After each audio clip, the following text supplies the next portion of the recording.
Okay, now we are at the panel. Our VIP that brings all these great speakers together, Connie Matthews. We love Connie, founder, CEO of ReynCon Educational and Training. You're welcome. And guys, she's going to be on my show, And Security for All, next Friday, not tomorrow, a week from Friday. So tune in to listen. It's at 2 o'clock. It's on LinkedIn Live, so if you follow Connie or me, you'll get a notification. Okay, Joy Kenyon is the VP and Deputy CISO at Cardinal Health.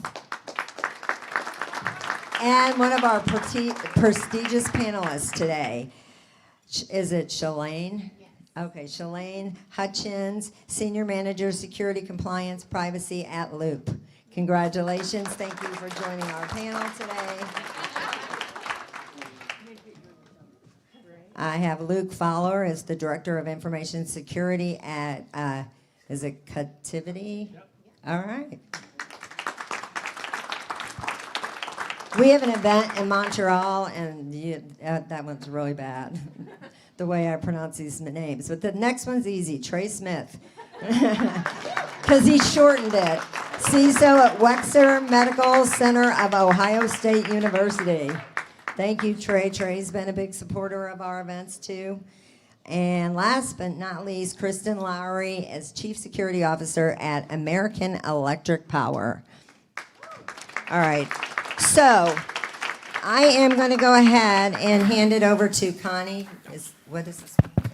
I think I know most of that. Okay. Okay, so I'm going to let Connie do the I kind of just did the introductions.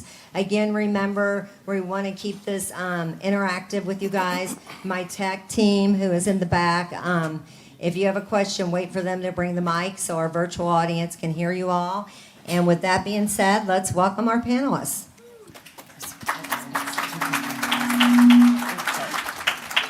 Did you want that mic? Oh. Lorenzo, I think he needs it for the Q&A. I'm trying to get the... Okay, can you hear me? Okay, it's on. So I was going to go ahead and have each of you just do a quick introduction, and then we'll get right into the questions. So Luke, do you want to go ahead and start? Luke Fowler, Director of InfoSec at Cotiviti. I'm over AppSec, SOC, and Platform Engineering. Joy Kenyon, Deputy CISO at Cardinal Health, and I have responsibility for most of the technical side of security at Cardinal. Schlaine Hutchins. I am the Senior Manager of Security, Compliance, and Privacy. I'm responsible for security operations and the IT teams, compliance, and the Data Privacy Officer. Not much. Not much. Trey Smith, Chief Information Security Officer, Wexner Medical Center. Ohio State. Oh. I don't know. With this microphone, I feel like I'm like testifying in front of Congress. Because have you ever seen these microphones? I'm like, thank God I'm not, but it just feels like that way. Okay, so I'm just going to take turns so that each of you have a chance to answer first, because sometimes it's not very fun when you're the last person. So I'll start with you, Schlaine. So we know we talk a lot about DE&I, and what critical DE&I initiatives should organizations prioritize, and how can they measure progress in meaningful ways in a short amount of time? Wow, Connie. I know, right?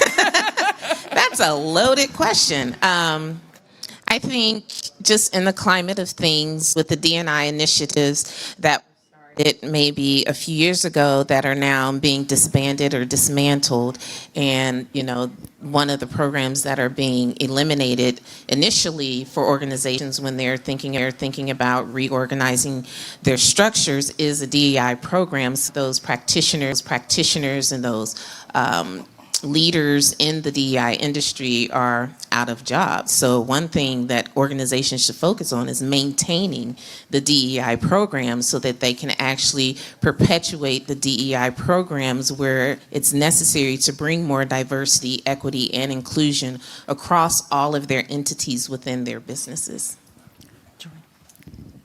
Yeah, so you do touch on a great point, Schlaine, in terms of just like, not to get political, but a lot of the legislation that has recently been rolled out does limit some of corporations' ability to execute on the DE&I programs.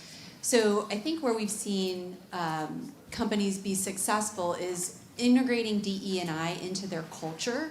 And that can be done through a lot of different things, such as, executive level sponsorship for your ERGs.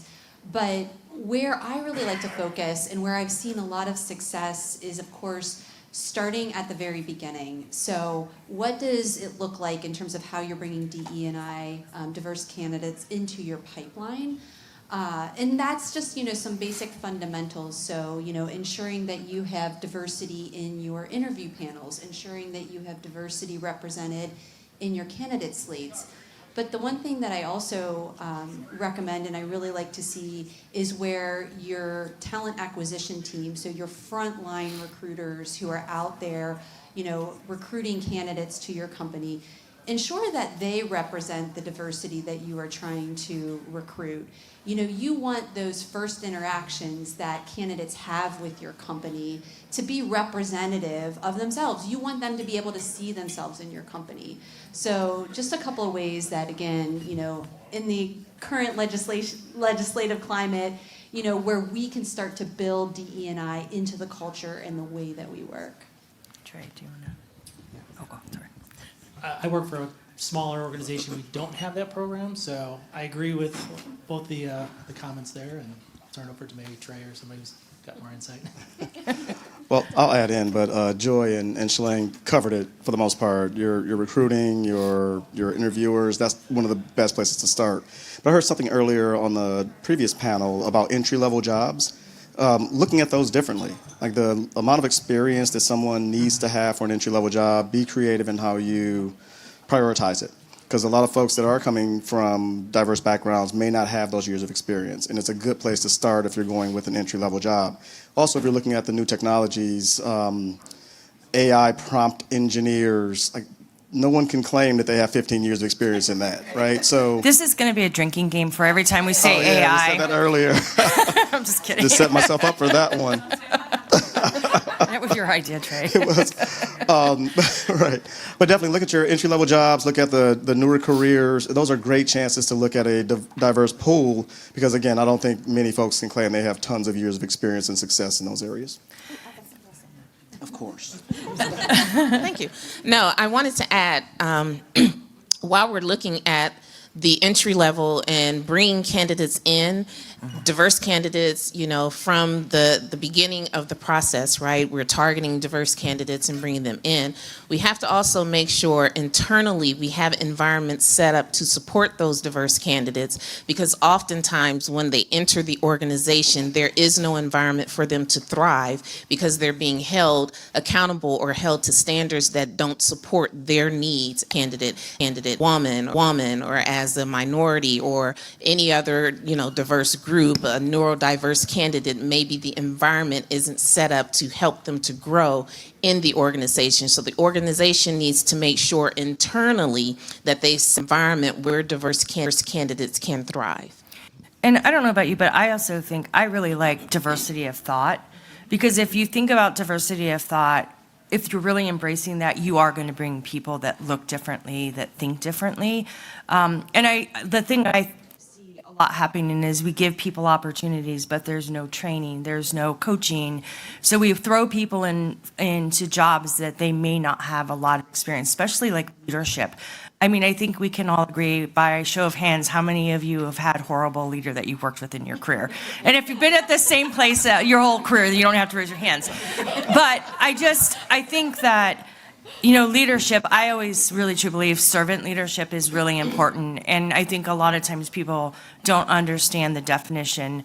I grew up in a military family. My dad was an extremely amazing leader, and he was a servant leader. He always put his people first. He always made sure, when he was on the battleground or whatever, that it was team first and making sure we take care of people. And all of that should be natural if we do that. And so I think sometimes we overthink things. And look at yourself in the mirror. Would you want to be treated the way you're being treated? You're treating someone else. And so I'm a big believer in the golden rule of treat people the way you want to be treated, and that will help a lot of the problems too. Okay, so the next question is, we're going to say AI, I'm sure, a few times. Digital transformation. Given increasing digitalization, what key initiatives should companies undertake to ensure a smooth and effective digital transformation? So I'll start with you, Joy. I'm going to try to rotate this so you guys all have. And I am going to try not to say that acronym. Yeah. So sorry, put your cups down. No drinking in this one. But my team may want to drink every time I say these next three words because they hear me beat this drum all the time. But you know, your strategy, your roadmap, and your plan. So, you know, I am a sucker for a good plan. You know, I live by the motto: plan the work, work the plan. And so, you know, with digital transformation and just how fast technology is changing, it's so easy to fall victim to just chasing the next shiny object, right? And so, you know, what I have found in my career is that oftentimes we have a lot of shelfware. You know, we get excited, we have big budgets, not this year, but we may have big budgets at times, and we go chase that next, you know, shiny object. And then we find that, hey, you know, it really didn't offer all the capabilities we thought it did. It didn't fit well into our roadmap. It doesn't meet our needs. And so it sits on the shelf and we waste a lot of money. So, you know, where I like to shift the thinking is really understanding, first and foremost, your business strategy. Where is your business going? Do you have the technology capabilities today to be able to get them to where they need to be in the future? Once you've identified those gaps, then go start to build your plan. Build out your future state reference architectures, build your technology roadmaps, and put together your plan for how you are going to get from where you are today to where you're going. And then, as we know, our plans are never static. So build in the right operating model, the right governance, that you're going back and you're revisiting that business strategy. What has changed? What has shifted? And then make sure you are changing your plans accordingly. I think Trey wants to say something. I do. Like where you are today, like you may not be the person setting up the roadmap and the priorities, but at the same time, don't digitize something for just the sake of digitizing it. If you're not good at it, making it digital is not going to save the company. It's not going to get you to where you want to be. And also garbage in, garbage out. If you haven't established a good process that's really beneficial to your business, brings in the revenue you want, creates the customer experience that they want, you know, if that's not there, again, don't start with, if it were digital, it would be better, because that's not always true. Then also bake in some resiliency, because if you're dependent on that digital transformation and it's not working, then your business is just crippled. So you have to go into it with an open mind that it's not going to solve all your problems and it won't necessarily always be there. Anybody here from CrowdStrike?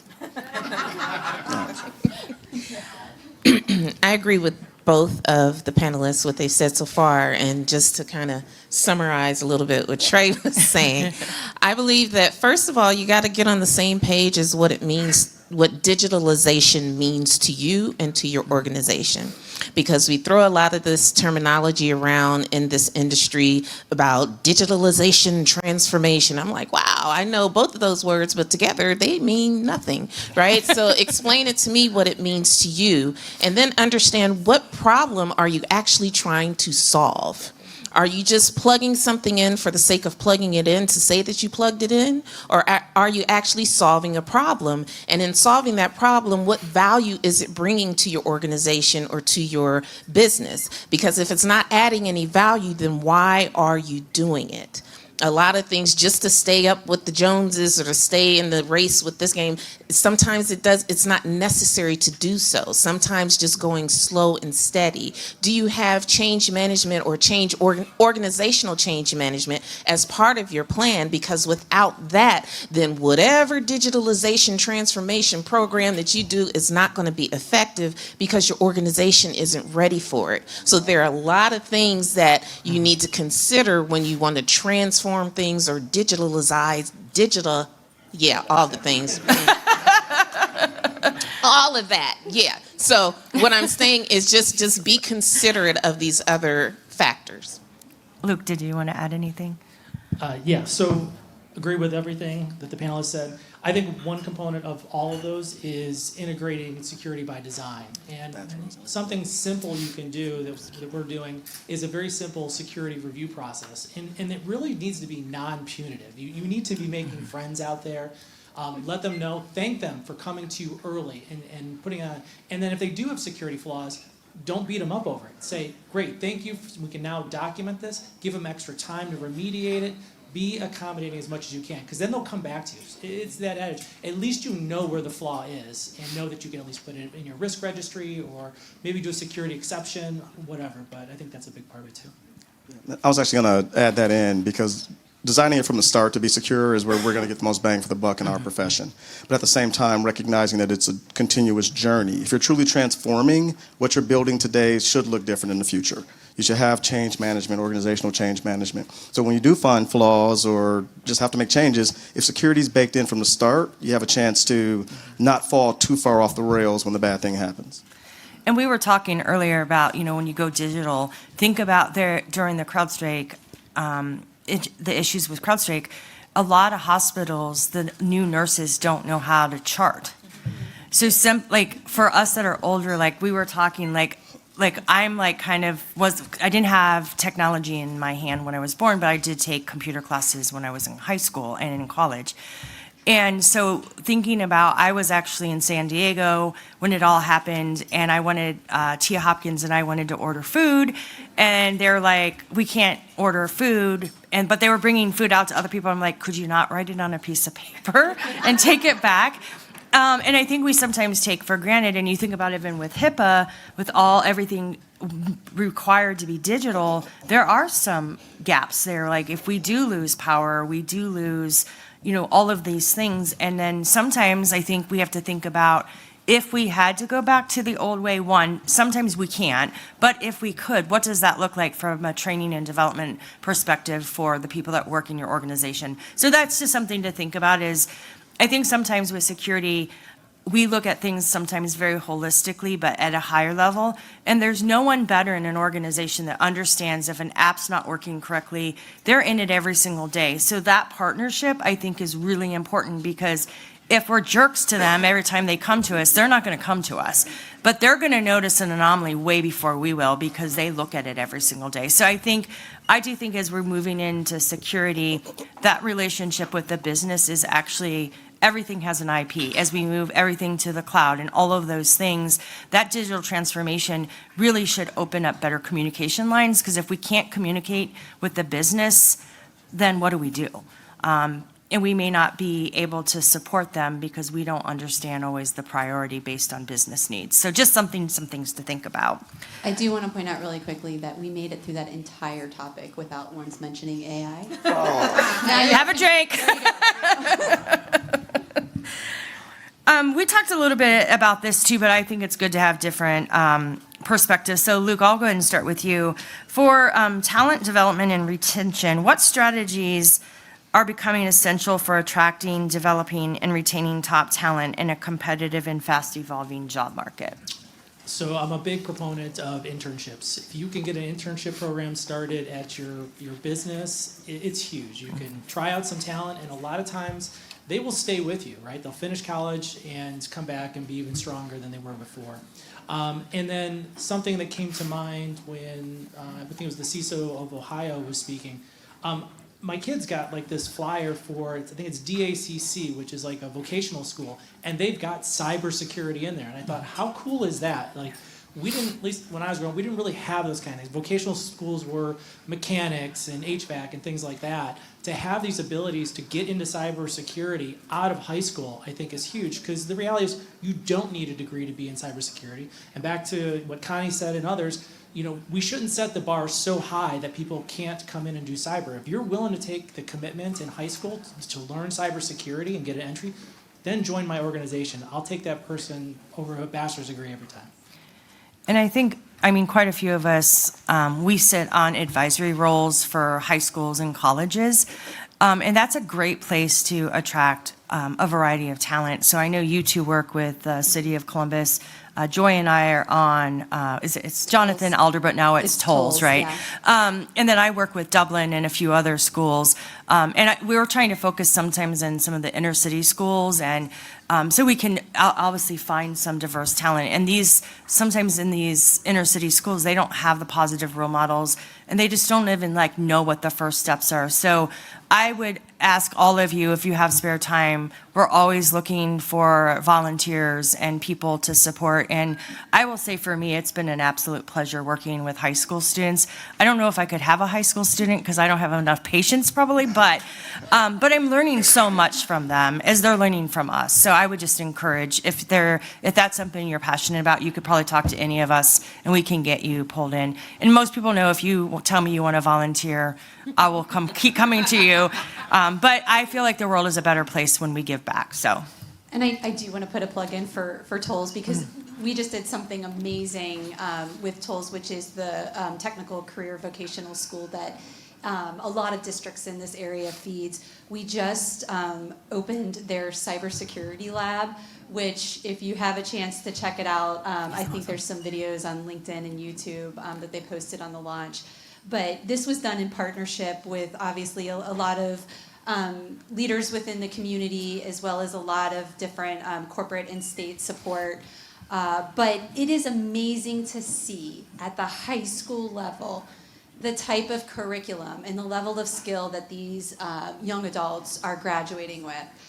Many of these young adults in the district are graduating with several certifications, including their Security Plus certification. So, you know, if you are willing to take a chance on young talent, if you're looking to bolster your pipeline, consider throwing out your requirement for a 4-year degree, because through many of these programs, these young adults are coming out career industry ready. And especially now that we've launched this new cybersecurity lab, the level of curriculum and access and just hands-on practice that these students are getting is truly phenomenal. Do you guys want to talk about the city of Columbus, what you've been doing with them? So kind of building on what Joy just said too, one of the things I love about internships is we'd have students come in, and the first thing I would tell them is, I know you've got really good grades, you're probably doing really well, but you literally know nothing about IT. And it would hurt their feelings, and they wouldn't believe me. And I said, listen, my team is going to teach you a ton. Listen to them, ask questions, be open, and I promise you, when you're done, you will come back and say you were right. And 99% of the time, I was. And to the point of that, these vocational schools, they target that education specifically into that discipline. And I'm not saying anything bad about college, but what I'm saying, college teaches you a broad spectrum, and a lot of times they're behind in the technology, but the vocational schools, they're going to be more up to date, and I can't say enough about those. Yeah, and I would think one of the things that I think is cool is, so like several times, like I was involved at Tiffin University, and myself and Adam Luck from IGS Energy, we spent a whole entire day with their president all the way down designing their cybersecurity program. And what I loved about the high schools and some of these smaller colleges, they're actually listening to us on the practitioner side. So we're building programs. Like Dublin was pretty much a lot of Cisco. I have nothing against Cisco, but we're like, go CompTIA, because CompTIA has a more broad range of skills that are going to help the students get into these opportunities.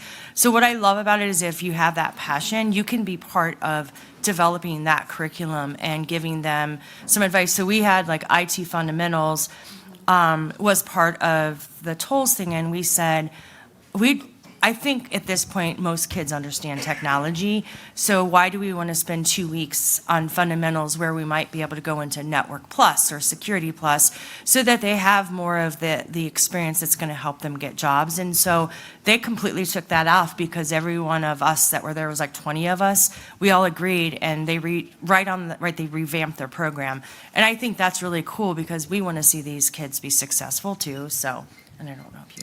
I think also sticking with the theme of bringing diverse talent is entering into cybersecurity from a different angle, a different perspective. I have my my bachelor's degree in electronics engineering. I love building things. I love learning how things operate. I was poor at coding. It sucked. It was bad. It's easier for you guys nowadays, but it was horrible. Writing RPG and COBOL, that's how old I am. But it's like, From there, I was doing some computer operations. I moved into the IT audit field. So I learned how to audit. I understood controls, policies, procedures. And from then, cybersecurity wasn't even a thing. It was called information security. And then all of a sudden, because of the internet, now we have, cybersecurity, all sexy now. So now we're doing cybersecurity, but entering in from a different angle, from the audit perspective, from the technology perspective, is another way to bring people into the field where they start off maybe not specifically technical, maybe not doing penetration testing, maybe not doing the hands-on keyboard, the eyes-on-screen things, but they're understanding controls from an operational perspective, from a business perspective, and they can bring that knowledge over and apply it to the technology where they can advance themselves in a cybersecurity role. Me? Okay. So I'll maybe step up to mid-career, because we're also looking at a transformation when it comes to moving infrastructure from on-prem to in the cloud. There's so much more that can be done there. There's a lot of professionals who will go from being traditional network engineers to software-defined networking. They'll just become more cloud-centered. So internally, there are some individuals that may end up displaced in your organization. Give them an opportunity to maybe join your security team, starting early. Back to Joy's point about planning. If you know you're going to get out of your data center, then start getting those infrastructure professionals working with your cyber team and talking about how are they going to work together in the future, whether it's DevSecOps or some other fancy version of it. Scripting is going to be something that's really important. Mm-hmm. In your current team, if they're identity and access management specialists, but they want to learn to be pen testers, give them those opportunities on your team. That's on the retention side of the house, because eventually there will be a lot of younger professionals coming in that may displace them in one way or another, and that's not going to make your organization the best place to or desired location to work. Yeah, and I know we've all talked about this, but for God's sake, can we stop asking for 5 years of experience in a CISSP for an entry-level position? Like, good gravy. Or as Marianne calls it, a shit sandwich. So now you're all going to use that now as your new thing, because I do it now all the time. I think, we have to. AI experience. Yeah, I know, right? We talked a little bit about this too, where I think we're seeing a lot of changes. And so the next question is really about regulatory changes. So we've seen obviously the SEC. We're starting to see, I didn't realize this, I think 19 out of all the states now actually have privacy laws on the book. Ohio was very close, but then COVID happened, so I think it's back on the books. And then obviously we're starting to see stuff around that 2-letter word that I'm not allowed to say because you have to drink. So from your perspective, what are you thinking? Like, what do you think that will be in addition to those? And I'm a big fan, if you're chasing compliance, you're never going to catch up. So finding out ways that you can build for sustainability, and then you just have to work at caveats of, the different legislation and regulations. So whoever would like to start with that, there's a lot going on in there, so. Okay, I think it's my turn, but you're right about compliance chasing. It just does not work. Now, I've been in the industry long enough where HIPAA was one of the reasons I was brought into my current role, and chasing compliance was what everyone did. They invested because they wanted to be compliant. Now we've moved into more of a risk management space, so my advice is really get to know your in-house counsel. They're going to be your best friend. Let them handle the filter about which regulations apply, and you're having dialogue about your value proposition from a cybersecurity leadership perspective. So depending on the regulation and their interpretation, you can have conversations before things hit the fan and say, okay, then how can we respond if this regulation requires us to provide this type of evidence? Okay, let me make sure I can go back and look at the systems and our programs that we have in place so we can respond in a safe way, right? Unless you're called in as a subject matter expert, 9 times out of 10, your counsel is going to take what you tell them into that courtroom and have that conversation, or a conversation with that auditor. So you want to prepare them as much as you can to be speaking in a way that you can actually give them what they're asking for, while not setting your organization up to be potentially the scapegoat for that particular regulation. So get to know your in-house counsel. I would agree. I think we are going to see more privacy laws across every vein in every tier of cybersecurity. So being focused on privacy, I think when organizations adopt a standard find one. There are plenty of them out there. NIST is a good one. I'm a NIST fan. NIST CSF, find a standard, ISO 27001. Find a security standard that you align with because it falls into the area of risk management. Compliance or regulatory compliance is a pillar of risk management. So if you don't have a strong risk management organization or program, that's where you get to start before you start looking at any type of regulatory requirements and things. Yes, please partner with your legal team. If you don't have internal counsel, find an external legal team that you can work with to help you articulate and understand what the regulation or the law is saying. If you are following a standardized security framework, you've met most of any regulatory requirements. Most of them. You're aligned with GDPR, CCPA, any Ohio privacy law. So as long as you're doing those things that you need to do to follow the security standards, you wouldn't have to worry too much about any regulations unless you're just doing illegal things. Don't do illegal things. No, I love, Trey, what you said just in terms of, become best friends with your internal counsel. The one other role, if your company is large enough to have such a role, that I would suggest that you add to your squad is your government relations team. Yes. Ultimately, we do have a voice in the industry, and so leveraging our voice, whether it be through lobbyists, political action groups, whatever that may be, to help influence, we can certainly do that. So, where we are feeling pain from some of these regulations, a great example is 19 different state privacy laws. Wouldn't it be nice if we just had one overarching federal policy? That would really go a long way in just being able to do business across state lines. So if you have the government relations team within your organization and have that power to be able to help influence, use it. Make them your friend. Add them to your squad and leverage that power. So in the wake of the Change Health breach, there's a bill that's being talked about, which is the Health Infrastructure Security and Accountability Act, which has not passed yet. But that's going to have minimum cybersecurity standards, it's going to have audit, it's going to have fines and things like that. And I'm just thinking, one more thing that we need to adhere to, one more person to come check us, and then fines. So, I think if that does pass, it would be interesting to see how much more does that put into not only cybersecurity, but everybody that supports it, right? More developers, more IT and such, and then do those fines actually help things, or is it really a checkbox?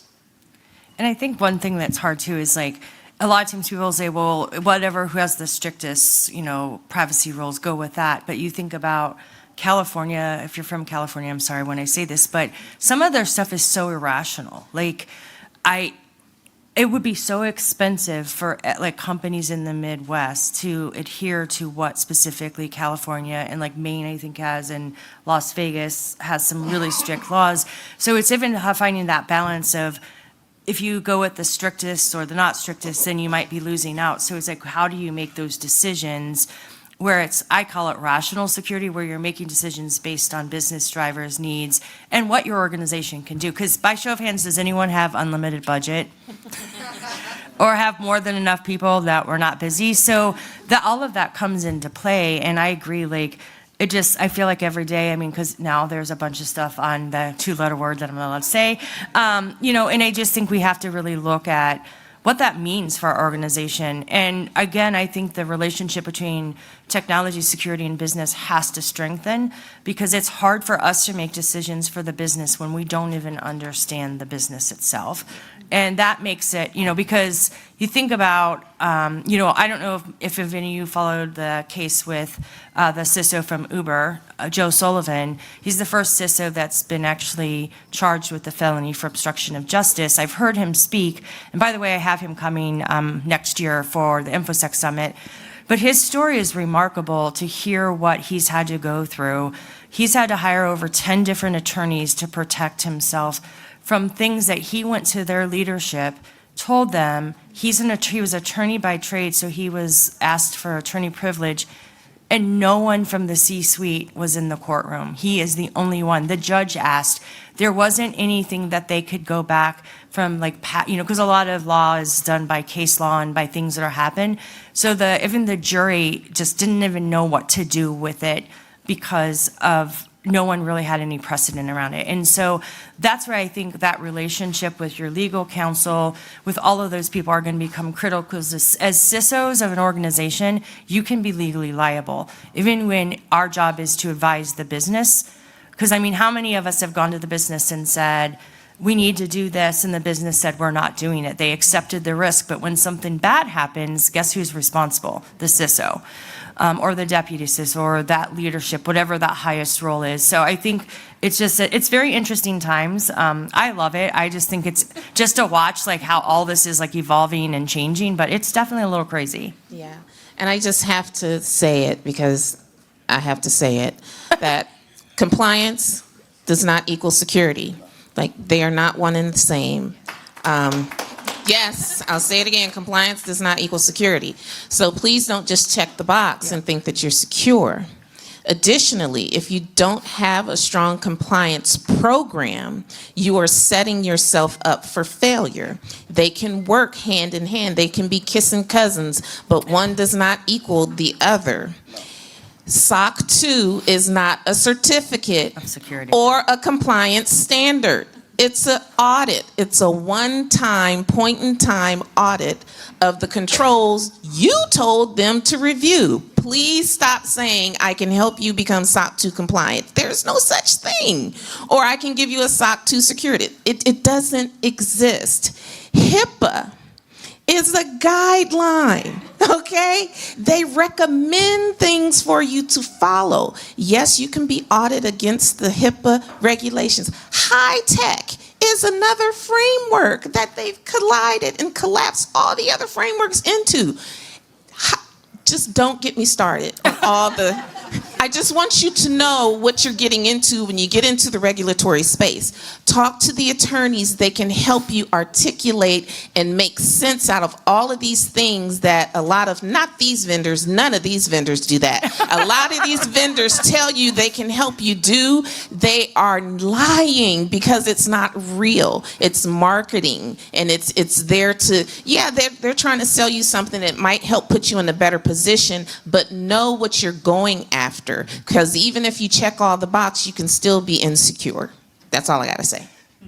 I just wanted to add to that real quick, because to your point, most of these regulations don't have like a true compliance recipe. You're going to have a program behind it. So work on your storytelling. If they show up, if they ask us, are we compliant, or what did we do about this, what's the story you're going to tell? And the people that are going to identify these regulations and the leadership within your organizations are going to come to you and just ask, hey, are we compliant? No, you got to be able to respond with a, we're doing this or we're doing that. We could do better if, those kind of things, and see how comfortable they are with that. Because they're not going to get the answer they want, which is a big green check mark. So you've got to be able to position yourself not to be like the Uber CISO and end up in a situation where you're being blamed for something that was not necessarily true. Anything else? You can tell they're a Question little out there, bit too. passionate about this topic, right? Yes, ma'am. Did you have a question? Yeah. I don't know if we have a microphone. Yeah, I was going to say you can use ours too. So I had a question mainly about like the compliance aspect, and you all are saying like compliance doesn't equal security. A lot of the third-party management, like third-party risk management, is all give us your compliance and we say that you're secure, right? So what's your perspective on that then? How do we handle security from a third-party perspective and ensure that they are secure if all we're getting really is their compliance? Yeah. So I have opinions and thoughts on third-party risk management. Shocker. It is impossible to do, okay? And what you want to look for from your third parties, those that you engage to perform services on your behalf, is that the controls that matter for the services that they're providing are actually secure. Anything else they give you information about, you don't care. For the services they're providing, if you're sharing sensitive data with them, how are they protecting that data? Where is it stored? Do they have restoration processes? Are they resilient? Those are your most important. As far as them doing pen tests and everything, yeah, they could do that, but what are they going to find if they only do it once a year? They have your data all year long. On the other hand, when you have to fill out questionnaires and surveys, I used to do it all the time, the answer is yes unless it should be no. Because half the time they're just plugging that questionnaire into some tool to see which ones you said no to or NA to, and those are the ones they're going to focus on. So are you really secure or not? They can't tell, you can't tell, right? Until they start asking you real security questions. You know, if they give you a 300 question SIG and you're answering all the questions, are you really secure or not? You know, what data are you receiving from them that you have to protect, and do you have those protective measures around that data that you are processing and storing and transferring? Those are the most important controls when it comes to vendor risk management, because it's absolutely impossible to manage. And that's just my opinion. If I can speak about CrowdStrike again, I actually like CrowdStrike. This is not a knock against them. We use their complete service as well. So that's a service they provide for us to identify, they're our SOC basically for our endpoints. And they put their money where their mouth is when it comes to their service. Like if a malicious software gets on one of our systems and we end up with ransomware, hopefully not, you know, they offer some sort of compensation to us for that. So they put their money where their mouth is for the service they provide. That does not make us compliant with all things endpoint, security-wise. We did an assessment of them from a third-party risk perspective. Nothing about their responses would have led us to believe that a change management error on their side would shut our business down. So you don't necessarily discover those kinds of things just through questionnaires, and that's our questionnaire. So if we outsource that same service, now we've got another third party involved saying this other third party is secure, and then a bad thing happens and your board leadership is looking at you like, how did that happen if we have all these assurances in place from these third parties? There's a question out there. Oh. Thank you for, 1, 2, 3. Yep. Barely on. Okay. Thank you for differentiating between security and compliance. Something I'm not hearing is a differentiation between security and privacy. Where and when would y'all apply that difference? So privacy is the idea that you have ownership and control of the data. Privacy is about control of the data that you're sharing with someone else. Whether or not they use security methods to keep that data private and confidentiality. They're using the confidentiality controls to keep that data private from those who are not authorized to have access or use of that data. So privacy is keeping that data confidential, keeping it, protecting it, and keeping it from use of unauthorized people. Security is the mechanisms and controls that you put in place to exact privacy, in my personal opinion. And that is well said. And I'll describe it from the healthcare perspective, because HIPAA does have a privacy rule and a security rule. My role as a security officer, and then my co-worker as a privacy officer, I view her role as, is it appropriate, yes or no? I view my team's role as how it happens. So we have an availability requirement, so how are we making sure that happens? The availability is there so that people that have the appropriate right to access the data can do their jobs. So again, my 2 words there is it okay? Is it appropriate? And then from my side, how do we execute those protections? Via encryption, multi-factor authentication, data centers with high walls. you also differentiate the roles. Yeah. Correct, we do. And I think there's a lot more convergence now than there has been in the past, but at the same time, even when people say the word, is it secure, right? There's no 100% secure, right? We're still accepting risk. So privacy, again, there's going to be different levers to be pulled to either transfer data, allow access to data, remove data, et cetera. Security role is how are we creating the mechanisms to allow for that? That's my opinion. So you're saying add your privacy officers to your squad tray is what I'm hearing? Your circle of friends? You need to widen your circle of friends. Absolutely. Yeah, and so for me, in the current role that I'm in a very small organization. I wear the hat of security manager, data privacy officer, and compliance officer, right? So what? Like, like what are we talking about? And I have to make sure I understand the differentiation between them and when they actually do merge together and cross lines. And I absolutely need to do that with a legal partner, because a lot of times people come to me from a compliance perspective and go, Schlaine, look at this, and can we do this? And it's like, well, yes, this is what the regulation says. Well, from data privacy officer, can we do this? And I'm like, I can't tell you whether you can. I can tell you where you should and what you should comply with from the compliance perspective. But the legal team tells you whether you can or cannot and what the argument should be if you do so. So there is a distinction. Absolutely. I want to add to that because Joy mentioned the set of friends. Legal does kind of start our conversations, because I didn't mention that. Legal is the first stop. Is it legal? Yes or no, right? Then it's going to pass that maybe check, get to the privacy officer and say, is it appropriate? Yes or no. Then it gets to the security team. Can it happen in a way that does not expose us to too much risk? So that's sort of the steps that we try to go through. And again, smaller organizations, if you're wearing all those hats yourself, You're having conversations you're with probably yourself. You're probably on medication, not stigmatizing mental health, but you probably, that's a very complicated conversation to try to have with just one person. Amy, did you have a question? I'm back. She was talking to the other two parts of her brain. Yeah, I was going to say, so I'm kind of back on the TPRMs, which is third-party risk management. So we're talking about compliance is not equal security. However, when we engage these third parties, we give them a questionnaire.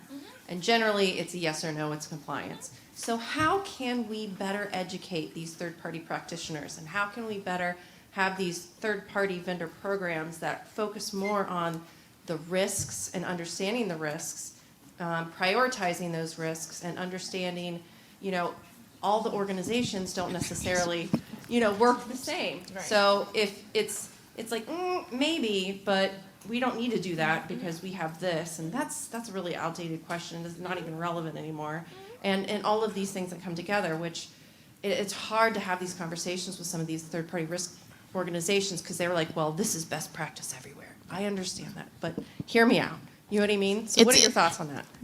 Big opinions. It's going to be a culture shift. Because, again, there are so many legacy ideas and legacy thoughts and legacy organizations out there on how they manage it, a lot of your vendor risk management goes through your procurement team. Procurement is about purchasing things, not risk management or not identifying, what could go wrong. They're just, how much does it cost? Do we already have one in-house? Who's going to use it? How many users? Can we get a discount? So because vendor risk management is filtered through the lens of procurement in most organizations or some organizations, that's where we have the disconnect. So it's going to take this community, the cybersecurity community, focusing specifically on vendor risk management or third-party risk management to help make that shift and identifying and moving it more to a risk-based or a risk identification focus where it's not just check the box and get it through. Oh, well, you got their SOC 2. I get a lot of people who say, well, we got their SOC 2. Did you read it? It's like a lot of times they don't know how to read it, or they just go to the very end where the tests were and say, oh, well, there were no exceptions, so it must be good. I'm like, but again, did you read it? Because again, a SOC 2 only contains controls that they said they had, not the controls that they should have, or not the controls that might even apply to the business or the services that they're providing for you. So you should read the entire SOC 2 document to see what it actually says. Oh, well, they have an ISO 27001 certification. Great. That means they have a lot of documented processes and procedures. Are they actually following those processes and procedures? Okay? So it's understanding those reports that you're getting, understanding what they contain, understanding the value that they add to you and the value that they don't add to you. But again, because of there's so much disparity in this space, and until we actually help move that culture shift or that identification of risk management by having more of these conversations, it won't change. And that's just my opinion. Can I ask a clarifying question? Were you talking about the third-party risk management services, like the security scorecard and the bit sites, or just third-party risk management in general? Oh, all of them. So if you're talking about like Coral, so I'm not Right, Coral, okay. Yeah, yeah. So places like Coral and places like just your own internal third party. Okay, so you were asking holistically. Yes, Okay. yes, Because- for them, because a lot of the times it's like, do you have this, yes or no? Yep. Well, you're not looking at it from a business context. We don't need this because we have this, and that doesn't even matter. But they're like, well, this is you don't have this. So essentially, after all the entire assessment's done, they can provide you a negative outlook, which can be punitive to your organization, which is not true at all. Right. Do you know what I mean? Yep. Yep. So I was asking for the clarifying question because smaller organizations may not have any sort of third-party risk management in-house, right? So then, to Schlaine's point, your procurement team should, if you can, get a managed service. Your procurement team needs to be working closely with that managed service because they can work together to maybe ask the right questions for your business. Right. Hard part is those businesses are selling that service to all sizes of businesses, so kind of one size fits all, and we know that's not true. Yeah. So I'm very skeptical of those services, let's put it that way. Yeah. But in our own internal questionnaires, we talk about that. Like, I'm very concerned about people gaming the system, algorithmically getting through the questionnaire just to get to the yes, even using something like AI, right, to Yes. get the questionnaire answered. But that is my concern when it comes to third-party risk management that are questionnaire-driven. I love what Schlaine said about you have it documented, do you do it?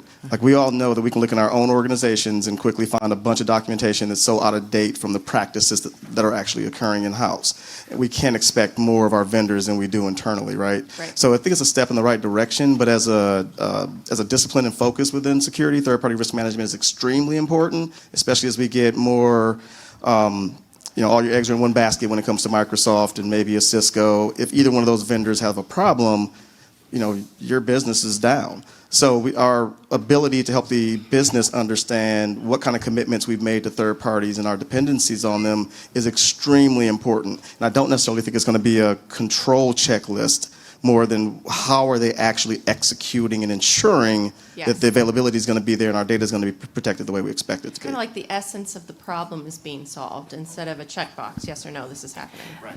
And Yeah, and one way to help you navigate that, if you're completing those questionnaires, because sometimes it's security practitioners that actually have to fill out the questionnaires. They don't have a vendor risk management person or somebody in GRC to help them complete those questionnaires, right? So they're just answering based on their knowledge of the network and the environment that they're operating within.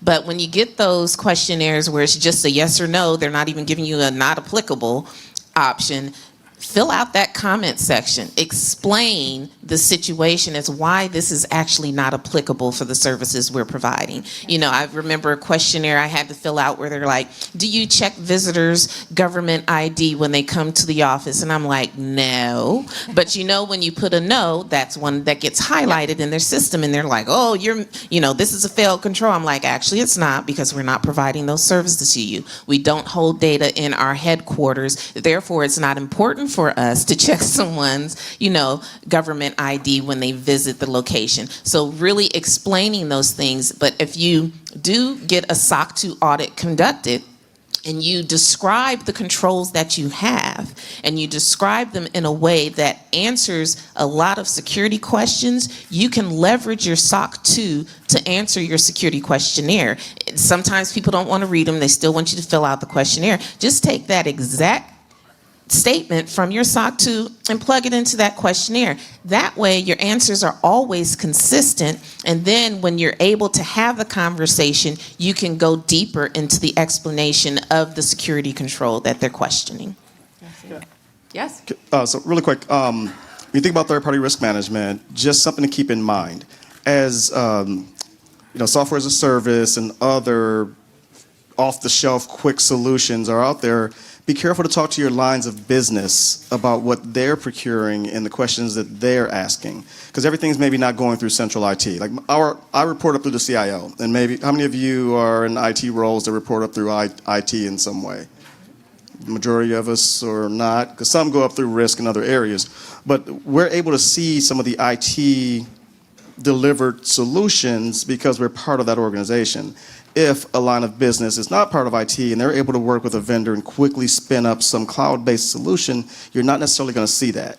So as you're building out your third-party risk management programs, make sure there's some outreach to areas that have signature authority or budgets that may enable them to bring solutions in-house that don't necessarily get reviewed. I'm going to ask Joy to pass that mic down, and you take this one so me and Schlaine can't talk anymore. I was going to say, don't have ChatGPT develop your third-party risk questionnaire. And with that, I was going to kick it back to Connie because I know she has some really good questions for us. I do have ones, but I was going to add to what I think is interesting. A lot of the third-party questionnaires, like I was working with this small finance person, and one of the questions was, do you have a firewall? And we documented for them that she had a firewall like embedded in her router, and they would not take it. She had to go out and buy a Cisco firewall because they wouldn't do it. So that's the other problem we find is that a lot of times those questionnaires they're not aligned where we are. So, and I hate when they just say yes or no, because in that case, we did do an explanation. We added some documentation for her, but she ended up having to go and spend $900 as a one-person company that she didn't even know how to configure it. So some of it's just kind of goofy in some ways. Okay, so I will start with the end of the table. So in your opinion, in the next 18 months, what do you think is going to be like on the top of our radar? What are and AI, and what do you think the impacts are going to be to the business? So one of the areas that I'm really excited about is hyperautomation. So there's hyperautomation tools that are out there, and we have started our journey on there. And the reason I'm so excited about it is because we're always trying to get to the point that we can get more value to our SOC analysts, right? So that we clear the noise. And I think hyperautomation is going to do that. We've got our SOAR systems, which do the influence and the enrichment, but it doesn't really go to that next level of automating a bunch of other tasks. So things like, my SOC team has to go and validate new server builds to see, does it have the CyberSecurity software packages on it? Does it have the vulnerabilities, patches, this and that? That's a manual process that a SOAR is not going to do, but hyperautomation will allow it to do that. Think about how much time that saves. Think how numbing that is. Connie talked about poking your eyes out being a SOC analyst. You're checking server after server for these tools. Like I can automate that and just kick out the ones that don't meet that, and then we can drill that. So it's going to give our SOC analysts more focus. In addition, that hyperautomation also will start to be used elsewhere in our cyber department. It could be used in our third-party risk management, right? They can start to kick back automated forms back to vendors, things of that nature. So I'm really excited about that. Hopefully next year I can report back how amazing it's been and it solved all my problems, but more likely it'll probably... Because there is a silver bullet, right? Yeah, there always is. We just have the opportunity to, we're working through our cyber insurance renewal, and we just got back from meeting with our international syndicates. And it's always interesting because it's a great look into what's really happening in the market because, they are on the front lines paying out claims, processing claims. So, we can kind of tell what's happening or how the threat landscape is evolving by the questions they ask us. But then in return, we always ask our underwriters, what are you seeing in the market? What are the controls that you are seeing most exploited? So a couple of hot topics. So always MFA access controls continue to be just table stakes. So we always get questions around that. But interestingly enough, OT continues to be a primary attack vector. So, in the past, we would get very simplistic questions around, what does your site segmentation look like? How much of your OT is on your network? But now the questions are becoming far more sophisticated in terms of, how are you implementing microsegmentation, east-west segmentation? So, it was great dialogue just in terms of what they are seeing and perhaps how we should be shaping our strategies and roadmaps. So always a great opportunity to kind of understand, where the threat landscape is evolving. We did get questions on Gen AI, but believe it or not that many. And then, of course, the other hot topic is privacy. Pixel tracking continues to be a top claim. So. No, I the company I work for is in the e-commerce retail business. So what we're seeing and what we're focusing on over the next 18 months is just being good at what we're already good at. We are starting to, because the retail industry is so volatile and shifts a lot, so it's right, what are we good at, what are we the best at, and continuing to build upon that.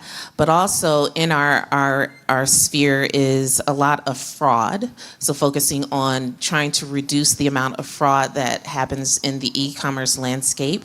And again, making sure that we are just staying abreast of privacy laws and things like that. But that's what I see for us over the next 18 months.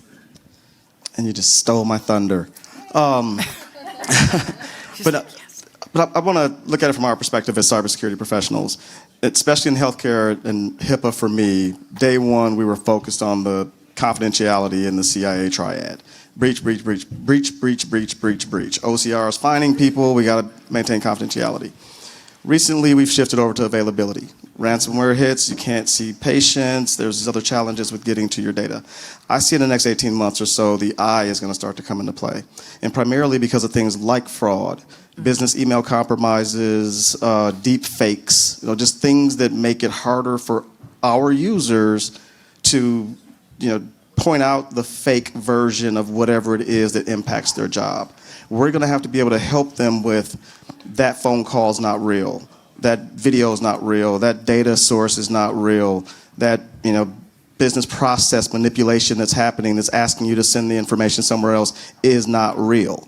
So that's one where I don't think we're necessarily prepared for that because we can't stop it in our individual roles, in my opinion. We need those frontline individuals to be able to identify those areas that they should be concerned about, and it's coming in on steroids now. It's not just a miswritten email and a phishing attack. It's truly a phone call that sounds like it's coming from someone legitimately, or someone walks into a business. We were talking about this over lunch, where they walk in, they create a new business persona, get into your procurement process, and that's not hard to do.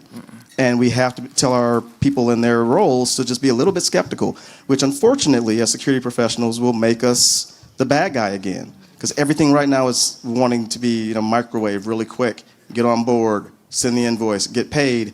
We're going to say, no, we need some speed bumps in there to slow down and make sure we're not falling for some sort of sophisticated attack. So the I in our triad, I think, is going to get a lot more attention in the near future. And I think training and development is going to have to be part of every company's things that they do. I mean, you think about, when you look at AI has been around forever, but generative AI is obviously the perfect storm. But I think we have to think about, we're more technical people, so we're more familiar with the terms. I mean, and it's being on TikTok or whatever, where people get information. It's like this sexy, fun thing. And I think we have an opportunity to really work with our staffs so they understand what AI is. Is it garbage in, garbage out?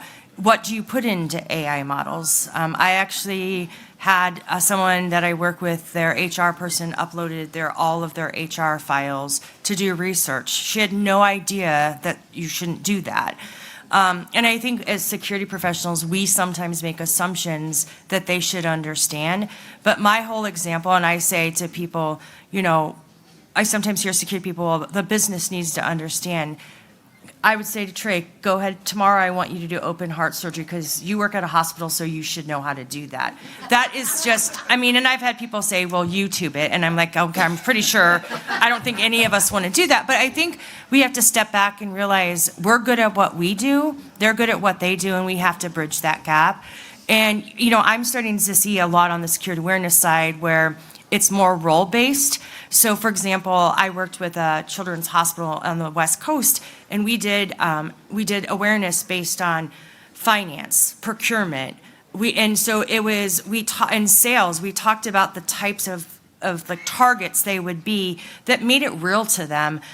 Some of the stuff is the same regardless, but giving that more customized approach, I think, helps because then it's almost like we relate things to what we know and what we do. And so when we can give them that way, I think it goes a long way. And I also think as organizations, we know it's, Security Awareness Month. How many of the organizations are offering up, I did a talk to 75 senior citizens. It was one of the funnest talks I've ever done in my life because they asked great questions. But like how many of us have parents that they get scammed all the time? So instead of just making it about your four walls, I personally think if they make good decisions personally, they're probably going to make those professionally. So like October is a perfect chance where you can give your teams, like, you know, for kids, for parents, because it all impacts all of us regardless if it's within our four walls or not. All right, we're like keeping you from going home. So if there's any last minute questions, feel free to ask, but we really appreciate you sticking around. Thank you.